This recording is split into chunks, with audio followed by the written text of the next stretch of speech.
Natlan has been one of the most polarizing regions we have ever had in just about every way imaginable. From politics to kit design, to character design, to the Archon quest, to exploration, pay to win, power creep, there is no controversy stone left unturned in all of Natlan. So today we're going to weigh in. Does it miss the mark? And if so, how? Welcome to Jello Impact, where we build and test every single character to help you decide who you want to wish for and build. We are closing in on 100,000 subscribers, so if you are enjoying the content, please subscribe. It really helps the channel out. This video will naturally be much more opinionated than usual. When it comes to whether something is good or not, it really is up to a lot of subjective experience and personal preference. So I'll make my case about how I feel about the different aspects of the region. So far, we're over halfway through Natlan now, and with other content creators talking about this sorts of thing and just lots of discourse in general, I think it's a good time to talk about it. In terms of the overall aesthetic, a lot of people claim that the Natlan aesthetic is not cohesive, that the characters don't seem to go together, that if you look at, Natlan units versus other regions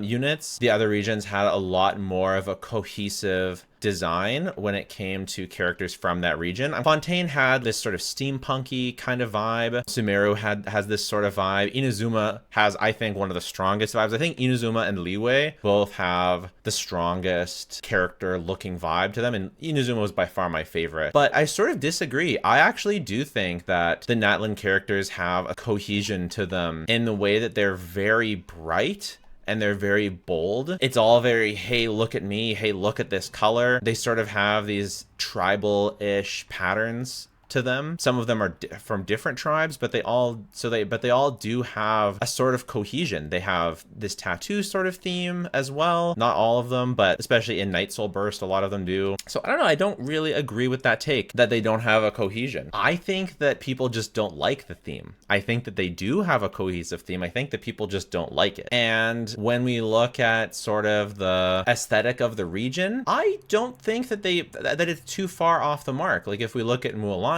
versus the aesthetic of Natlan, Xiaolonen versus the aesthetic of Natlan, I don't think it's too far off. Now, before the Natlan haters start to hate on me, there is something I don't like, and that is the theming around the characters' summons, I guess you would call. So Mulan and Keqing were the first 5 stars, and Mulan summons her shark, and Keqing summons his pixel dragon, and I loved them both, to be honest. Some people didn't like Keqing's pixel dragon. I was a huge fan, still a huge fan. I'm a massive fan of Mulan's shark. I love it a lot. But then we got Xiaolonen, and Xiaolonen rides on roller skates, and this is a bit puzzling, and she has like this DJ turntable.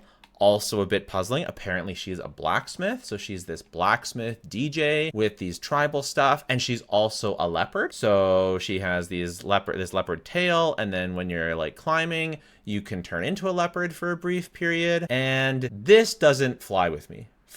This just doesn't pass the smell test. There are lore enjoyers who will explain, oh, Xiaolonen uses this kind of Conrian tech and blah, blah, blah, and that's how she made Chaska's gun and Muika's bike, and that's where it all comes from, and that's how it all fits in the art. It just doesn't pass the smell test for me, right? There's just a test where something, it's like whether animation hits the uncanny valley. You can talk about how, the movie The Polar Express, about how technically it looks like this and that. Hey, but a lot of people just feel like it's uncanny valley. A lot of people, they don't let Legends of Tintin, that movie from a while ago, I'm showing my age, but like a lot of people talked about how, oh, it's so realistic, blah, blah, but a lot of people found it was just uncanny valley. And we kind of have that kind of idea of uncanny valley with things like Muika's bike, Xiaolonen's roller skates, Chaska's gun. It just doesn't fit with the region. Why? Because the region doesn't have anything like this. If, like, people will say, oh, well, Fontaine had all this technology, and Natlan, through innovation from war, etc., is a more advanced civilization than Fontaine, and it makes sense for them to have even more advanced tech that's sort of based on ancient stuff and Conry and blah, blah, blah.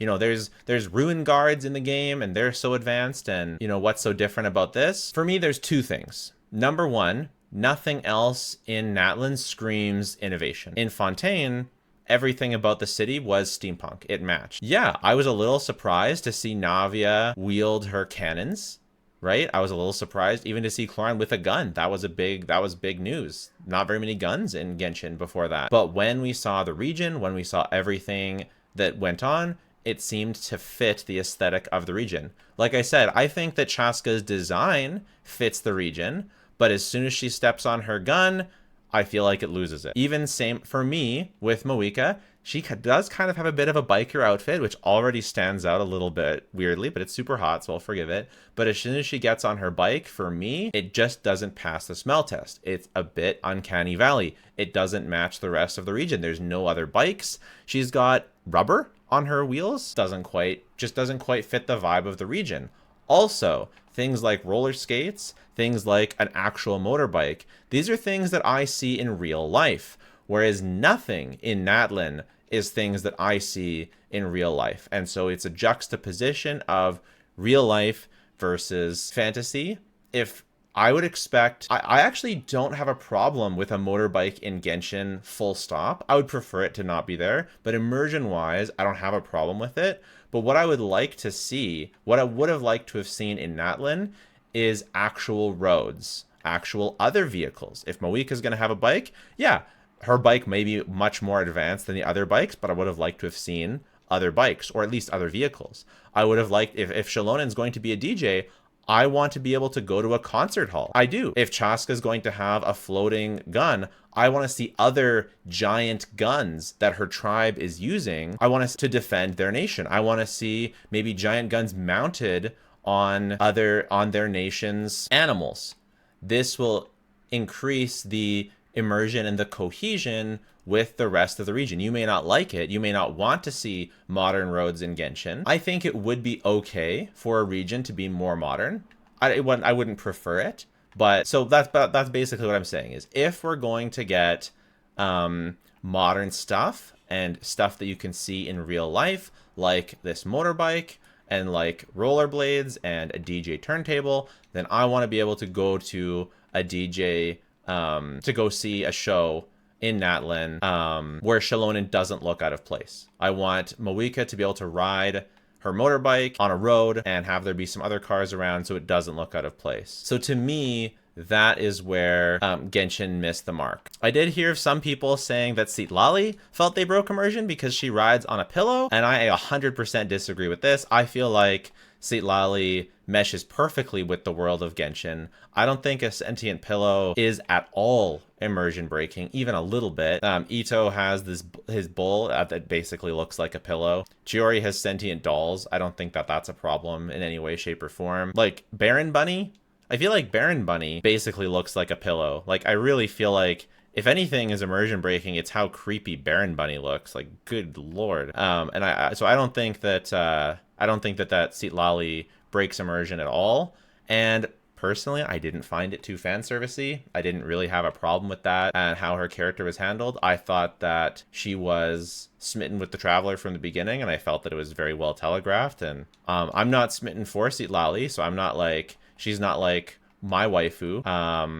So I don't even have a bias towards Citlali, but I thought that it was well done. I thought that her and Traveler's connection was genuine and cute, and it made sense, and I felt like it was a natural progression of her character and their relationship. That's my opinion. But yeah, that's basically my take on the overall like character designs of Natlan. And I know that there's definitely some pretty hot takes in there overall, but those are my thoughts, and I really feel quite strongly about them. I've thought about all of that a lot.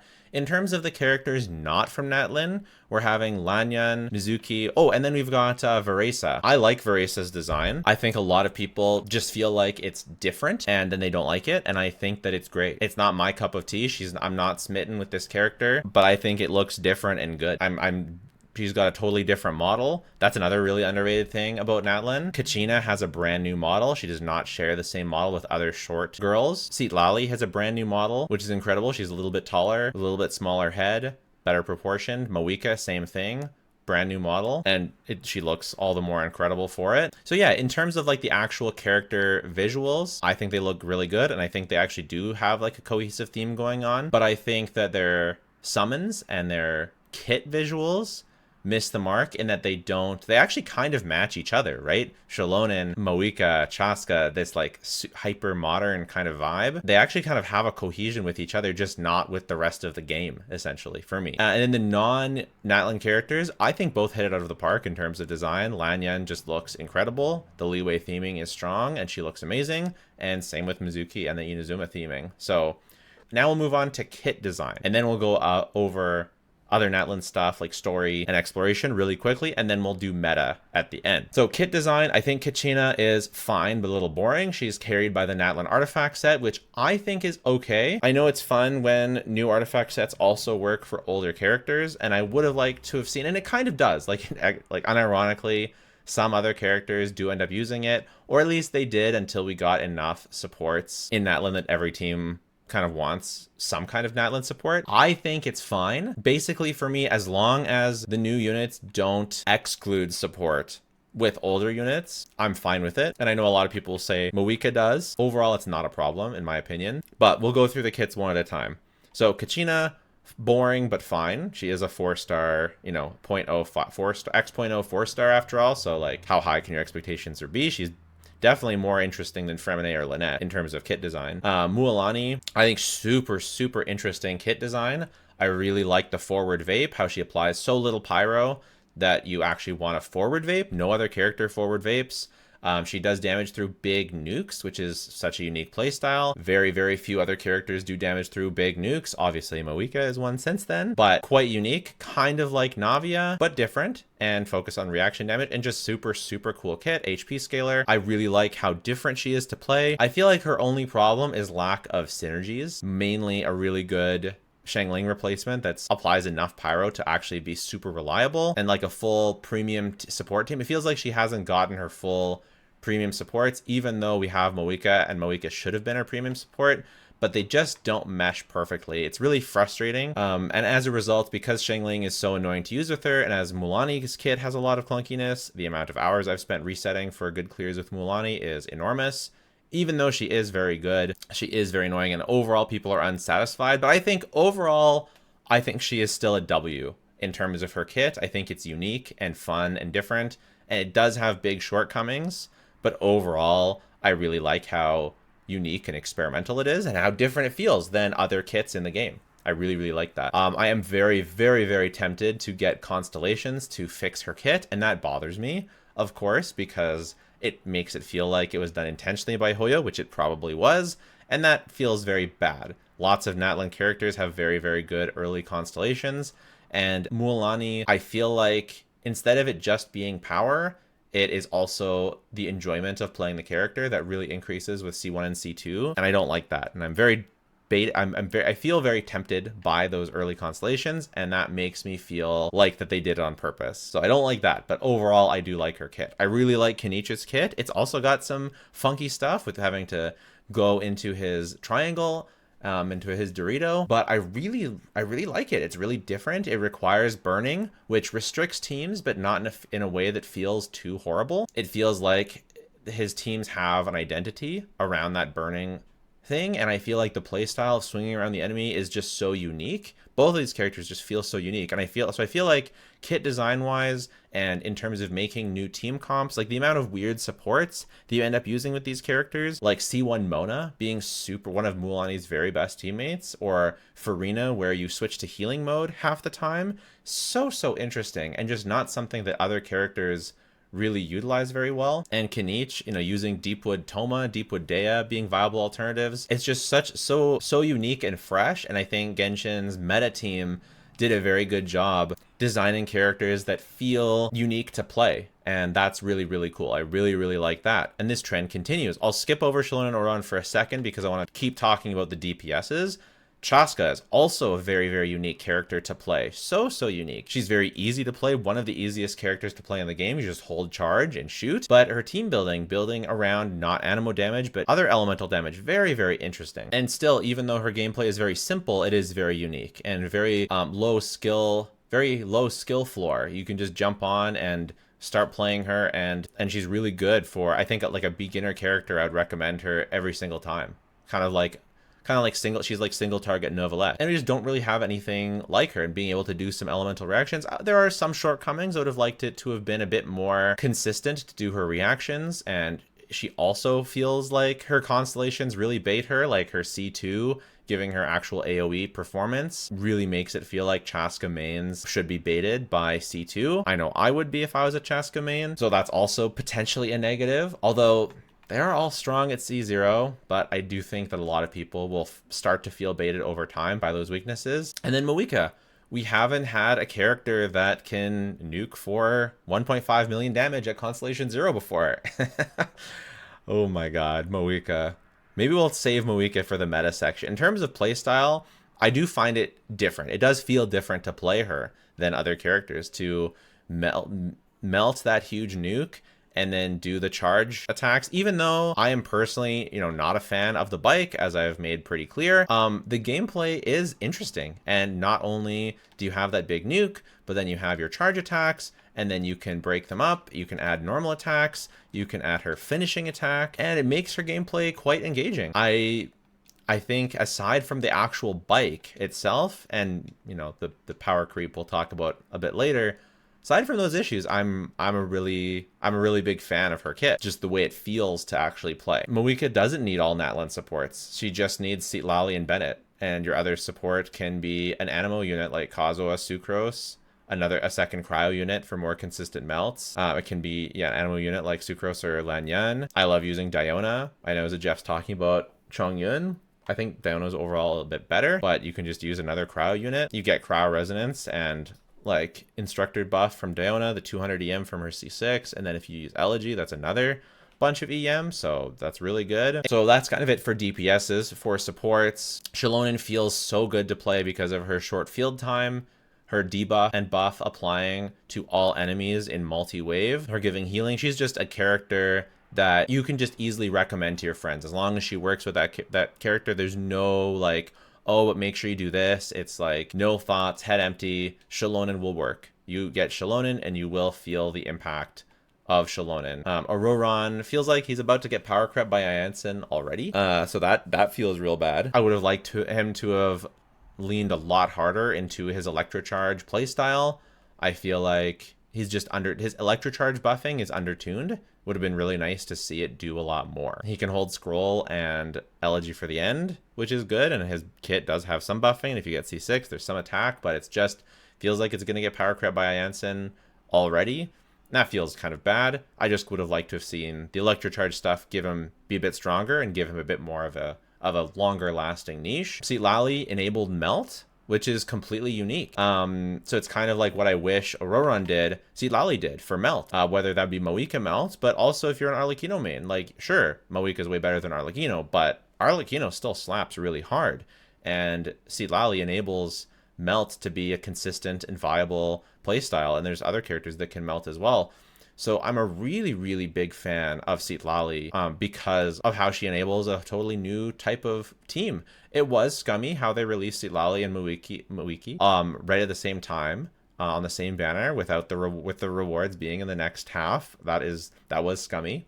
I made a video on that, but you can always get the other one on the rerun. So in terms of your own enjoyment, you can still get there. And the melt playstyle is really fun. It's fun to hit really big numbers, and Citlali enables it while also having the quality of life in a shield. Lanyan, I made a video on her. I think her kit is really solid, and Mizuki is a huge disappointment. So overall, in terms of what Genshin did with the kits, I think they're some of the most interesting kits that we've had ever, enabling some of the most unique playstyles and unique types of teams. It's been very fun to create new different types of teams. Like in Natlan, right, we had Linny, I was very disappointed by Linny because it's just more pyro teams, more mono pyro stuff. Novelette, he changed the game. He was very strong, kind of like Moika.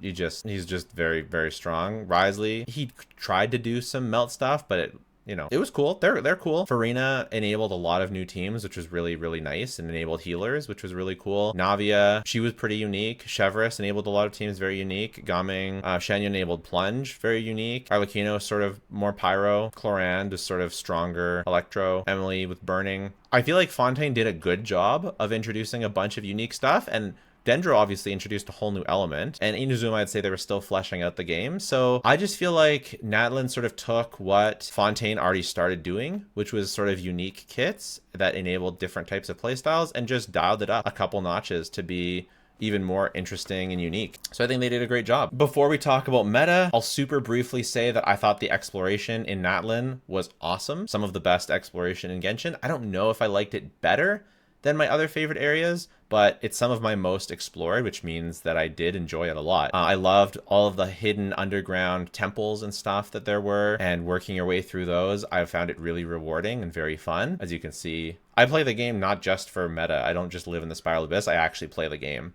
as well. And I explored most of Sumeru, this area a little bit less, but most of Sumeru I really enjoyed. Most of Fontaine, Chenyu Vale I loved. I loved most of Fontaine. I didn't really like the underwater. It felt a bit slow. One of the pros for Natlan in exploration was all the exploration characters that they released. I think it made a huge difference to how good it feels. Obviously you have the Saurians, but as soon as you actually get Natlan units, it kind of makes the Saurians feel like trash. But regardless of that, overall, I really liked Natlan's exploration. I thought they did a great job, to be honest. So kudos to Genshin for that. But it's not all praise. I thought that Archon Quest was worse than the Fontaine Archon Quest. I had high expectations and they were not quite met. It was a bit below my expectations. I didn't think it was bad, but after how much I loved Sumeru and Fontaine, I just thought that Natlan was just not quite as good as it could have been. I don't think it was bad. I still liked it better than the other Genshin regions, but I thought it was behind the last two a little bit for me, and that's okay. I hope that they, learn from it and improve in the next one. I won't give like the reasons why because I don't want to spoil anything for you guys, but that's just my take on the matter. And in terms of quality of life and like systems and stuff like that, I think it's been good, not insane in Natlan. Obviously the elixirs are good, and then we're getting more updates to the elixirs, which is good. So I'm pretty pleased with Genshin in this aspect, and the overall like beauty of the region and stuff like that. I find it very good. It's not like my very favorite of all of the regions, but I think that it is definitely very good. I think a lot of the areas are very beautiful, and I think the OSTs are quite good. Although that does remind me, I found that the trailers and the OSTs in the trailers I haven't enjoyed as much as the Fontaine and Sumeru and Inazuma ones. I don't know what it is exactly. I think possibly it feels like a bit more electronic, like a lot more modern vibes, which again, it fits the characters somewhat, but not fully. So I just don't like it as much as, I don't know how to describe it. I'm not like an expert in that sort of thing. I just don't like them as much as I did the Fontaine trailers. Like I was getting some footage for older characters, like Fontaine characters, and just watching those old trailers, I was like, oh wow, I really like those. That's not to say that I don't like any of the trailers. I really liked Mizuki's trailer.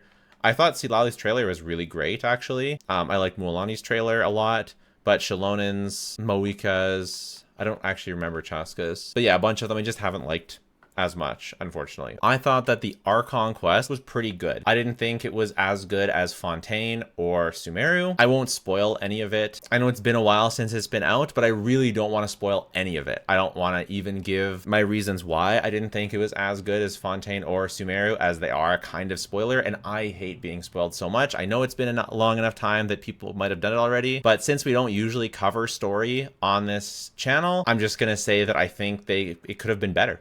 I just think that based on the characters and their personalities and based on where the story was going, I just feel like it never really got there. There were some really great moments. There were some really cool things that happened. It wasn't awful. It wasn't all bad. For me, I would rank Fontaine number 1, Sumeru number 2, Natlan number 3, Inazuma number 4, and then Liyue and Mondstadt are kind of the same, and they're fine. I found the story quests were hit and miss, and I found the world quests were pretty good overall, because especially since they were tied into the exploration. Okay, last thing is meta. The meta is in a bad place right now. Moika is too strong, and so many characters, best teams, is supporting Moika. It feels bad to play, your Ayaka's best team is Moika support, right? Risley's best team is Moika support. That feels bad. Maybe people don't realize it yet, but Moika is just so far above other things. And I know it's like, you don't have to care about meta. And I'm not saying you do. I'm not saying that you need to care about meta.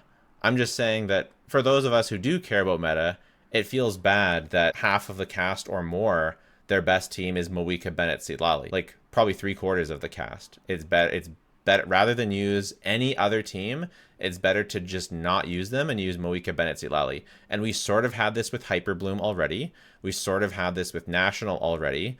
But in this case, it feels even worse because you don't even switch to your active character. At least with Hyperbloom, you could pretend, you know, with National, you could pretend. You can on-field your character, or the Farina Bennett Shangling core. You can on-field your other character and pretend that they were doing damage. But with Moika, you can actively see Moika deal 1,000,000 damage while, you know, your other character is useless or close to it. And it kind of feels like most DPSs need like their C1 or maybe their C2 or maybe more, depending on how good they are, to even keep up with C0 Moika. And I don't like that. It makes for annoying testing for me. But it is what it is. We move on. We adapt. We overcome.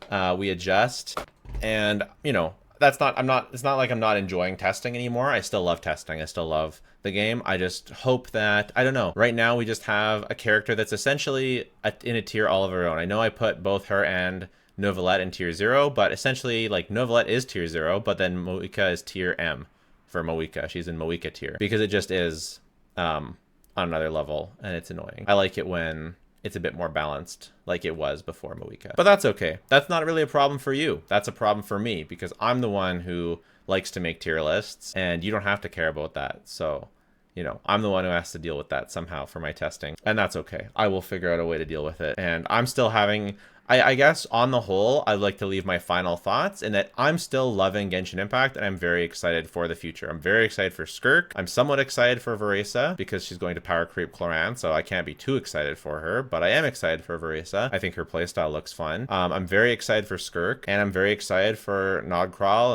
and the rest of Natlan and the future of Genshin. So I'm very excited. I think Genshin, I think there are like a couple yellow flags. I would consider Moika an orange flag in terms of power creep. You know, I'm not sounding alarm bells yet, but it's an orange flag for me as to what's going to happen in the future. And then this immersion and like this immersion breaking stuff, I don't know. I think that they took risks with Natlan, and some of them really paid off and some of them didn't. And we'll see if they adjust and adapt and improve for the next region. If you want to see me talk about power creep more directly, I'll link that video right away. Subscribe down below. And if you don't want to do any of that, that is totally fine. Just watching the video has been more than enough. Thanks so much. Bye for now.